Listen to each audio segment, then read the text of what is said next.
គណៈបកផ្នែករូបរមជាតិដែលជាគណៈបកមួយច្របាច់បញ្ចូលគ្នាដោយលោកញឹកប៊ុនឆៃនិងលោកយ៉ែមបញ្ញរិទ្ធមកពីគណៈបកកម្ពុជានិយម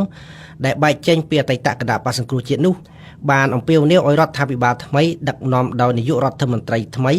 បើកលំហលទ្ធិប្រជាធិបតេយ្យឲ្យទូលាយគោរពសិទ្ធិមនុស្សនិងផ្សះផ្សាជាតិជាដើមនេះបើតាមសេចក្តីថ្លែងការណ៍ចេញនៅថ្ងៃទី5ខែសីហាម្សិលមិញដែលគណៈបកមិនបានជាប់កៅអីតំណាងរាស្ត្រមួយនេះក៏បានព្រមទទួលយកនៅលទ្ធផលបោះឆ្នោតនោះដែរបើតាមគណៈបកដែលបែកចេញពីគណៈបកហ៊ុនស៊ិនប៉ិចនេះដំណើរការបោះឆ្នោតកាលពីថ្ងៃទី23ខែកក្កដា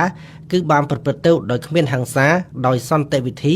ចាប់តាំងពីថ្ងៃផ្ដើមឃោសនារហូតដល់ថ្ងៃបញ្ចប់នៃការបោះឆ្នោត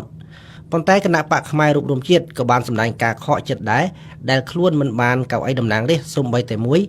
បើទោះបីជាអះអាងថាមានការចូលរួមឃោសនាពីសំណាក់ប្រជាប្រដ្ឋយ៉ាងច្រើនកុះកយ៉ាងណាក្តី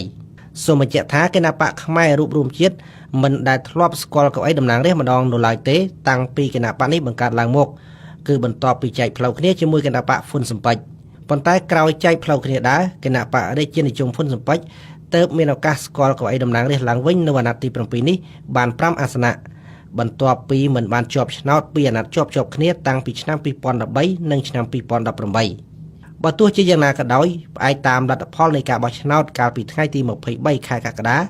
គណៈបកផ្នែករូបរមជាតិគឺឈរនៅលំដាប់លេខរៀងទី3ដែលទទួលបានសម្លេងឆ្នោតច្រើនបន្ទាប់ពីគណៈបកហ៊ុនស៊ិនប៉ិចក៏ប៉ុន្តែនៅដាច់ឆ្ងាយពីគណៈបកប្រជាជនកម្ពុជា